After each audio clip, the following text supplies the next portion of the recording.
오늘 저희가 역대상 13장 말씀 묵상합니다. 어저께 우리 말씀 묵상 훈련 시간에 같이 또 묵상하고 나눈 그런 본문 말씀인데, 오늘 저희가 다시 한번 또 같이 묵상합니다. 다윗이 12장에서 이제 헤브론에서 이제 왕으로 추대받는, 그래서 모든 백성들이 사흘 동안이나 엄청난 그런 축제를 벌인 이야기가 끝나자마자 오늘 이제 하나님의 법궤를 이제 예루살렘으로 옮겨오는 이야기로 이렇게 연결이 되어집니다. 그 사이에 얼마나 시간이 지났는지 얘기는 하지 않습니다. 그러나 헤브론에서 왕이 된 그 다윗의 이야기와 이 법궤를 예루살렘으로 옮겨오는 이야기는 그 사이에는 좀 시간이 필요할 것 같죠. 사실 사무엘 상하의 이야기를 보면은 거기서 보면은 이제 순서가 이렇게 헤브론에서 왕으로 추대를 받은 다음에 그 다음에 예루살렘을 차지하지요. 그러고 나서 이제 이렇게 이제 법궤를 예루살렘으로 옮겨오는 이야기로 이렇게 흘러갑니다. 근데 역대기 저자는 그런 부분을 약간 이제 그 어떤 자신의 그 강조점을 가지고 이렇게 그 어떤 흐름을 약간씩 변경을 시켰습니다. 지금 이제 13장에서는 이제 이 다윗이 왕이 되었고 또 예루살렘을 차지한 상황이죠. 예루살렘에 대한 이야기는 11장에서 나왔었습니다. 그죠? 역대상에서는. 자, 그런 이제 흐름을 우리가 가지고 가만히 볼 때, 다윗은 왕으로 이렇게 이제, 옹립을 받은 다음에 제일 먼저 온 백성들과 함께 왕으로서 한 일이 뭐냐? 그것이 바로 하나님의 법궤를 모셔오는 일이었다는 것을 알 수가 있어요. 그만큼 이제 다윗은 오랫동안 방치되었던 하나님의 법궤를 예루살렘으로 모셔오는 것을 제일 1차 우선순위로 두었다는 것이죠. 그의 마음을 우리가 볼 수가 있는 그런 대목이 아닐 수가 없죠. 이 하나님의 법궤가 기럇 여아림의 그 아비나답이라는 사람의 집에 20년 동안 있었다. 우리가 사무엘의 말씀을 보면은 그렇게 나와 있습니다. 그렇게 오랫동안 사울 시대 때는 관심을 두지 않았던 하나님의 법궤를 다윗은 이 예루살렘으로 모셔오기를 원했습니다.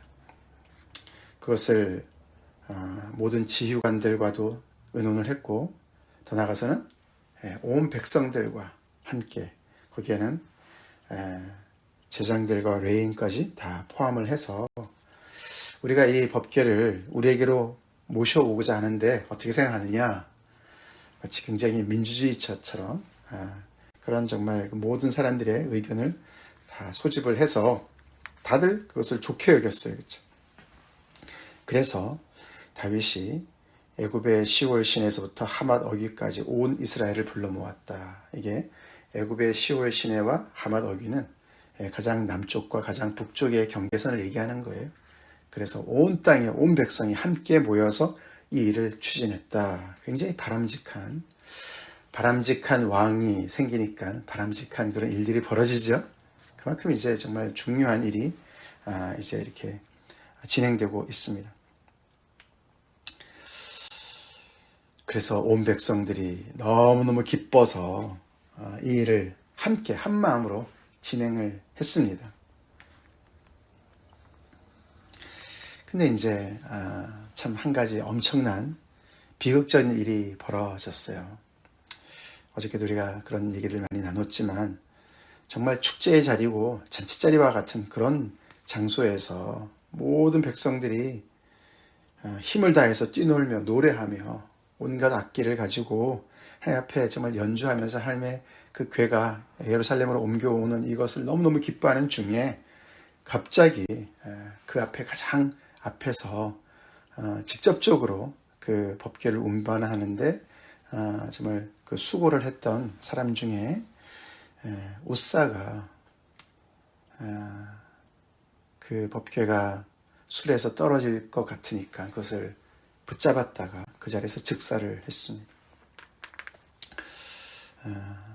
잔치자리가 갑자기 정말 초상집이 된 것이다.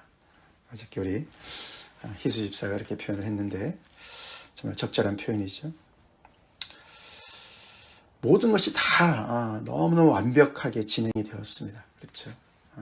그런 정말 너무나 바람직한 그런 왕이 이제 새로운 왕이 생겼고, 그 새 정부가 가장 첫 번째 정말 이렇게 진행하는 그 프로젝트가 바로 정말 가장 바람직한 일이었고, 모든 것이 다 완벽하게 보였는데 뭐가 잘못되어서 이렇게 한 사람의 죽음이 이 모든 것을 완전히 중단시키고, 그래서 더 이상 어떻게 진행을 할 수가 없어서 그 지역에 가장 가까운 오벳에돔의 집으로 옮겨놨습니다. 그렇죠?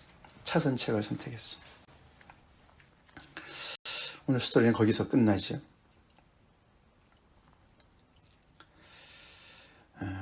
과연 이 본문을 통해서 우리는 무엇을 깨닫게 됩니까? 첫 번째로 가장 중요한 것은 오랫동안 방치되었던 하나님의 법궤지만, 하나님의 법궤는 여전히 하나님의 법궤죠. 그렇죠? 그래서 하나님의 법궤가 여전히 건재함을 두 가지 방식으로 나타내고 있어요. 그렇죠? 첫 번째는 굉장히 부정적으로 심판을 여전히 하시는, 그렇죠? 즉각적인 심판, 그것도. 우사의 가장 1차적인 잘못은 하나님의 말씀이 분명히 명시하는데, 그렇죠? 하나님의 성물을 만지지 말아야 됐습니다. 그렇죠? 만지면 죽는다고 말씀을 하셨어요. 그걸 몰랐지 않았을 겁니다. 그래서 정말 이 너무나도 그 우사의 그런 잘못된 그런 행동에는 하나님의 정말 그런 심판의 권능이, 능력이 그대로 정말 발효가 된 걸 볼 수가 있습니다. 그래서 그 자리에서 그냥 죽었어요. 그만큼 이 하나님의 법궤는 여전히 건재했습니다. 그 전까지 어떤 대우를 받으셨는지 모르지만 하나님의 법궤가 이렇게 모든 사람들이 공적으로, 그렇죠? 모든 백성들이 지금 일을 진행하는 과정 속에서 하나님은 우사한테 공적인 책임을 물으시는 것 같지 않습니까? 그렇죠? 지금 새로운 정부가, 다윗의 나라가 출범하는 이 순간에 정말 자칫 잘못하면 많은 사람들이 이 하나님의 법궤에 대한 잘못된 태도를 가질 수가 있어요. 그렇죠? 하나님의 법궤는 하나님을 향한 마음이 드러나는 장소고, 무엇보다도 하나님께 여기도 보면은 하나님의 궤를 우리에게로 옮겨와서 사올 때는 우리가 궤에게 묻지 않았는데, 하나님의 법 앞에, 하나님의 법궤 앞에 묻지 않았는데 우리는 이제 묻기를 원한다. 즉 우리의 삶의 가장 중심에 두고 하나님의 임재를 약속하신 그 하나님의 법궤를 우리의 정말 가장 중요한 곳에 모셔다 두고 하나님께 묻고, 즉 하나님께 예배하고 하나님을 찾고, 그러기 위해서 이렇게 모셔오는 그런 상황 아니겠습니까? 그런 상황인데 그것을 추진하는 과정에서 하나님께서 직접적으로 말씀하신 것을 어기는, 그것이 예배가 아니죠. 그렇죠? 이 법궤를 제대로 옮겨오는 것이 아니죠. 제대로 대하는 것이 아니죠. 그래서 우사의 어떤 그런 직접적인 책임을 하나님께서 물으시는 것을 볼 수가 있다는 것입니다. 그래서 첫 번째 우리가 보면은 하나님의 법궤는 불순종하는 자에게 즉각적인 심판을 내리시는 그런 면에서 건재함을 보이고, 그뿐만 아니죠. 그렇죠?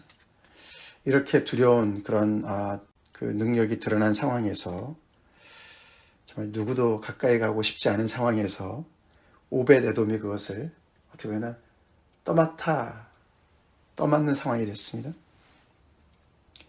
근데 그 집에는 하나님께서 복을 내려주셨어요. 하나님의 법궤가 여전히 건재함을, 복을 내려주심으로 또 드러내고 계신다는 것이죠. 우리가 그런 측면에서 볼 때 하나님의 법궤는 좋은 겁니까? 나쁜 겁니까? 우리 측면에서, 그렇죠? 우리 입장에서 그렇게 질문할 수가 있어요. 이제 그런 접근 자체가 위험한 접근이죠. 이게 바로 이제 오늘 본문에서 가장 중요한 게 바로 그거 같습니다. 오늘 본문에서 여러 인물을 만나죠.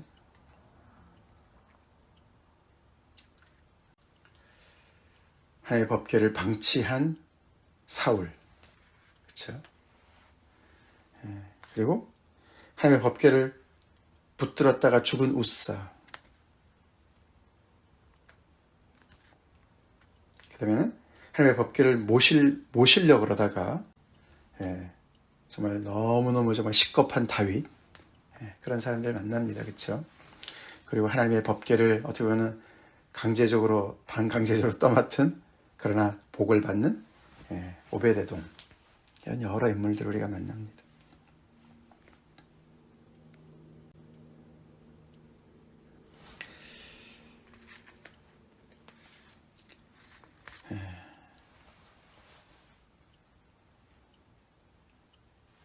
하나님의 법궤는 그냥 모셔만 두면 좋은 것인가? 오베데돔을 보면서, 그렇죠? 하나님의 법궤를 우리가 마치 무슨 부적처럼, 우상처럼 그냥 모셔만 두면 막 복이 막 그냥 굴러 들어오는 그런 것입니까? 다윗이 지금 이렇게 정말 선한 의도로 하나님의 법궤를 자기가 정말 있는 그 수도로 이렇게 모시고 오려고 하는 거, 참 의도가 좀 좋습니다만, 그렇죠? 그 의도만으로는 충분하지 않았어요. 그렇죠? 잘해보려고 한 건 좋지만 잘하려고 해도 제대로 잘해야 되는 것이죠. 그렇죠? 제대로 잘해야 됩니다. 하나님의 법궤는 우상단지가 아니죠.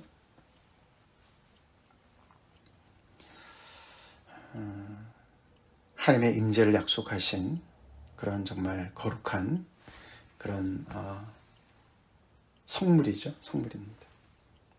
즉 하나님의 임재는 마찬가지죠. 하나님의 법궤를 어떤 그냥 단순한 상징물로 생각을 해서도 안 되죠. 우사처럼 하나님의 법궤를 마치 무슨 보호의 대상으로 생각해서도 안 되죠. 하나님의 법궤를 모시려면은 제대로 모셔야 되는 건데 어떻게 모셔야 됩니까?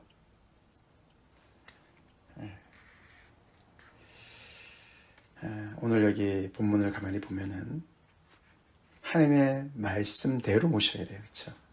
하나님의 말씀대로. 하나님의 조건대로 모셔야 돼요. 하나님께서 이스라엘 백성들한테 성막을 모세를 통해서 지으라고 말씀하셨고 그 안에 법궤가 가장 중심을 차지하고 있지 않습니까? 왜 하나님께서 이렇게 그들에게 그것을 지으라고 말씀하셨습니까?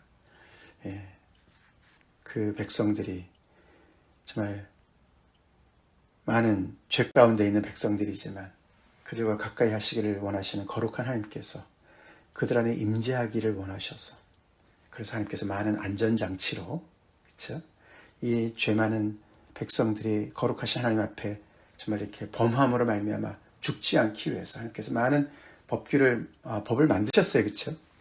그런 조건들이 있었습니다. 그런 조건으로 하나님의 임재가 가능한 일이었고 그것이 성막을 통해서, 법궤를 통해서, 그래서 제사장들도 세우고 레위인들도 세우고 하나님의 말씀으로 이렇게 말씀해 주신 그런 조건을 따라야만 하나님을 제대로 모실 수가 있는 것이죠. 아무리 선한 의도를 가진다 할지라도 하나님의 직접적인 말씀을 어기면서 하나님을 모실 수는 없는 것이죠. 다시 말해서 하나님의 법궤를 모시려면 하나님의 법궤를 두려움의 대상으로, 경외의 대상으로, 하나님의 말씀에 전적인 순종의 그런 대상으로 모셔야 된다는 것을 우리가 다시 한번 상기합시다. 하나님의 법궤를 그냥 다윗의 어떤 왕조의 어떤 그런 안정을 이루기 위해서 그냥 장식품 내지는, 그렇죠? 하나의 상징물로 그냥 여기기 위해서 나는 이 정도로 하나님을 섬기는 사람이야, 사울과는 달라, 이렇게 정말 다윗이 생각하지는 않지만은 이런 사소한 것처럼 보이는 것 같은, 이렇게 그 어떤 절차 면에서 한 가지 실수인 것처럼 보이는 이런 한 가지 일을 통해서 어떻게 됩니까? 예배가 손상을 입고 결국은 타협하는 길로 가는 지름길이 되는 것이죠. 이 일을 통해서 다윗은 엄청나게 하나님을 두려워합니다. 정신이 번쩍 납니다. 다윗만 그랬겠습니까? 이스라엘 모든 백성들이 정말 다들 기뻐 뛰놀다가 정신이 번쩍 났겠죠.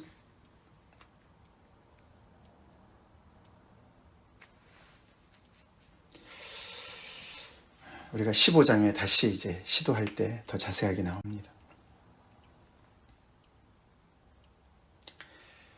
그래서 하나님의 법궤를 모시고 싶은 마음은 갸륵하지만, 즉 다시 말해서 하나님의 은혜를 사모하고 하나님의 임재를 사모하고 하나님을 예배하는 것을 사모해서 하나님 앞에 나오는 것 귀하지만, 우리는 그럴 때 더욱더 조심해야 됩니다. 우리 그런 말이 있어요, 그렇죠? 뭐 그릇을 깨더라도 설거지 하던 사람이 깨죠, 그렇죠? 일을 하다가 깨는 거예요. 오늘 마치 이제 그런 일인데, 이게 제대로 잘 해보려고 그러다가 이렇게 엄청난 일을 이제 다윗이 경험하는 거 아닙니까? 온 백성들이. 근데 우리가 하나님께 무관심한, 하나님의 법궤를 이렇게 방치해둔 사울도 잘못이지만, 하나님을 모신답시고 하나님께 가까이 나가겠다 하면서 하나님을 어떻게 보면은 우상화하는, 내 마음대로 내 생각대로 대충 타협해서 하나님을 대하는 것, 그것도 엄청난 잘못인 것을 우리가 배워야 되겠습니다. 그래서 우리는 하나님을 경외하는 법을 배워야 돼요. 하나님을 두려워해야 돼요. 하나님의 거룩하심 앞에 나올 때 하나님의 말씀에 정말 그 하나님의 법궤를 정말 내가 온전히 하나님의 임재를 그대로 절대적인 순종을 내가 합니다. 그 앞에 내가 무릎 꿇습니다. 전적으로 하나님의 말씀에 내가 순종하고 하나님의 조건을 따라서, 하나님의 말씀을 따라서 제가 거기에 맞춥니다. 그런 자세로 하나님 앞에 나와야 될 줄로 믿습니다. 그걸 우리가 배워야 되죠. 이 한 사건을 통해서 이 다윗의 왕조의 예배가 제자리를 잡았을 줄로 믿습니다. 그렇게 돼요.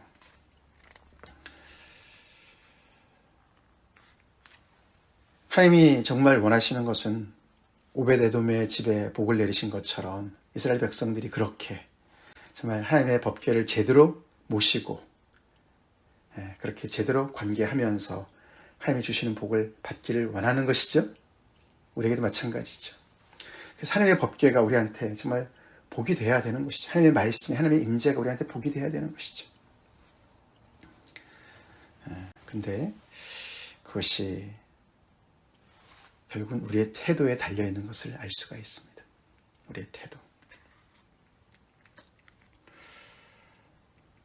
사실 우사의 이런 모습, 오늘날 우리 교회가 오늘 21세기에 하나님의 백성들이 정말 깊이 고민해 봐야 되는 그런 장면이 아닐 수가 없습니다.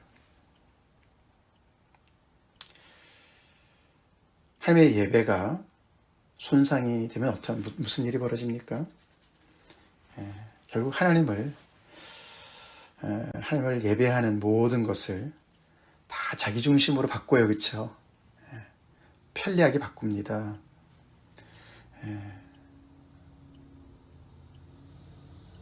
마치 사울이 하나님의 말씀 중에 일부만 순종하고 아말렉 진멸하는 말씀을, 그쵸? 자기 나름대로 순종을 했어요. 그러고는 순종했다 그러고, 사무엘이 예배를 집전해야 되는데 기다리다가 못 기다리면서 자기가 그냥 예배를 드리고, 예배를 그런 식으로 수단화할 수가 있죠. 하나님의 법궤가 다윗 왕조의 수단이 될 수가 있겠습니까? 그 나라의 왕권을 세우는 수단으로 전락할 수가 있겠습니까? 예배가 우리의 장식이 될 수가 있을까요? 예수 믿는 것이, 십자가가 우리의 장식이 될 수 있습니까? 국회의원들이 나도 교회 다녀요, 표를 얻기 위해서, 그런 것처럼 오늘날에 우리가 지난번에 윤석열 정부 때 말이죠, 이런저런 정말 이야기들 속에 법기술자라는 표현이 나와요. 법기술자 들어보셨습니까? 뉴스에. 법기술자. 신종어는 다름없죠. 그게 무슨 말입니까? 법기술자. 법을 잘하는 사람들이 법의 어떤 그런 어떤 엄중함에 자기 스스로는 적용을 안 하면서 계속 열애를 하는 거죠, 그렇죠? 그래서 법을 가지고 요리조리 조작을 해가지고 자기는 다 빠져나가면서 법을 가지고 자기가 정말 싫어하는 사람들은 다 잡아놓고 그 사람들을 그냥 아주 그냥 법을 가지고 그냥 완전히 그냥 쥐락펴락하는 그런 사람들 얘기하는 거 아닙니까? 마치 우사를 좀 이렇게 극단적으로 표현한다면 법궤 기술자가 된 거예요. 그렇죠? 법궤 기술자가 된 거예요. 이 법궤의 어떤 그런 그 엄중함을 더 잘 알았어야죠. 그렇죠? 우사가.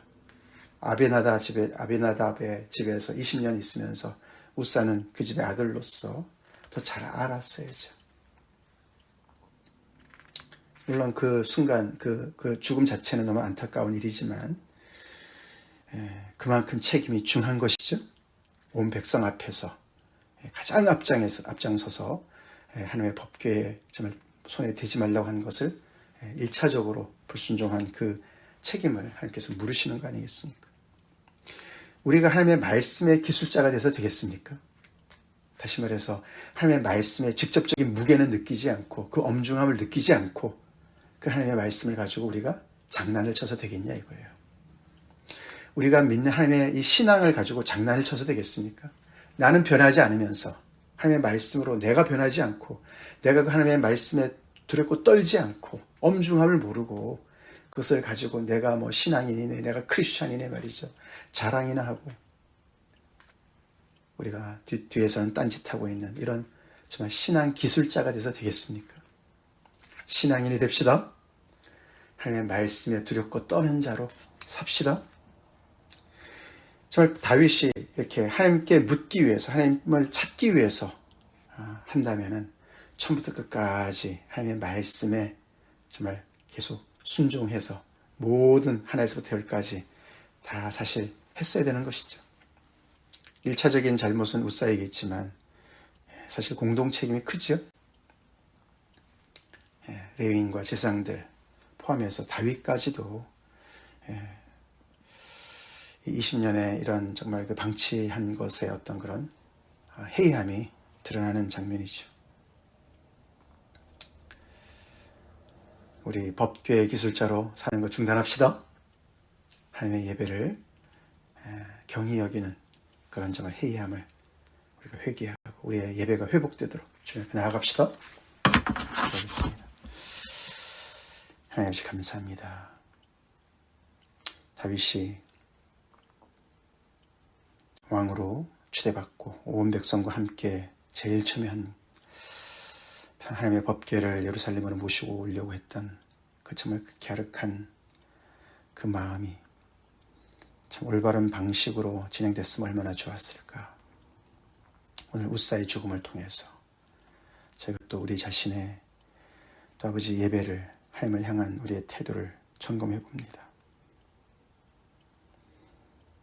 하나님의 말씀 그 앞에 하나님의 임재 앞에 우리가 두렵고 떨림으로 하나님 앞에 나아가지 못하고 우리 방식대로 습관대로 해이한 자세로 나가지 않도록 아버지 정말 우리를 또 깨우쳐 주시옵소서.